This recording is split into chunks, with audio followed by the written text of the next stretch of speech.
Dorëzimi shumë pritur dhe i paralajmëruar për sot në kuvent i propozimit për emërimin e guvernatorit të ri të Bankës Popullore nuk u realizua.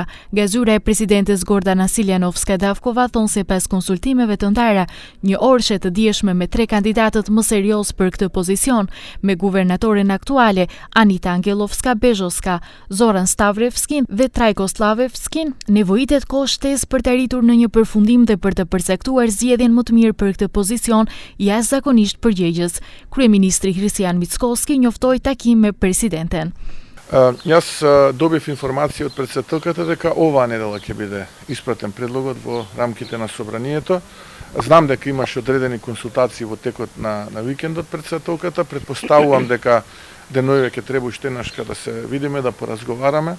И потоа сум сигурен дека до крајот на неделата или во рамките на оваа недела се точно би требало од кабинетот на претседателката да дадат одговор кога ќе биде испратен предлогот за нов гувернер. Zgjedhja e guvernatorit të ri kryhet në kuvent me 61 deputet që do të votojnë pro propozimit, por deri nesër më 20 maj, edhe nëse nuk zgjidhet një guvernator i ri, kur skadon mandati i guvernatores aktuale Bezhoska, ky institucion i cili është përgjegjës për kontrollin e çmimeve, inflacionit, por edhe stabilitetin dhe kursin fiks të këmbimit të denarit, patjetër nuk do të mbetet pa udhëheqës. Видете, согласно постојната законска регулатива, односно член 55 од законот, токму ова прашање е регулирано за да нема дисконтинуитет при извршувањето на ваква значајна јавна функција.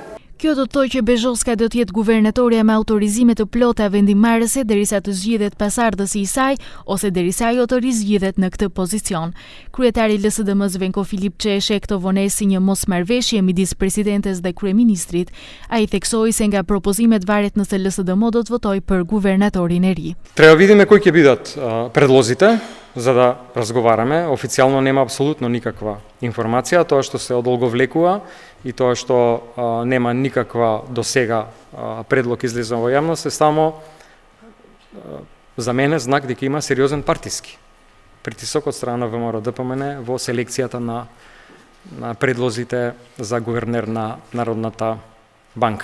Kandidatët më serioz për guvernator të ri janë guvernatori aktuale, por edhe ish ministrat e financave nga radhët e ВМРО-DPMN-s, Zoran Stavrevski dhe Trajko Slavevski, i cili është kryetar aktual i Këshillit të Qytetit të Shkupit. Sipas informacioneve, favoriti i partisë në pushtet është Stavrevski, por pas zvarritjes publike të kësaj procedure, u la e hapur mundësia e një propozimi krejtësisht të ri.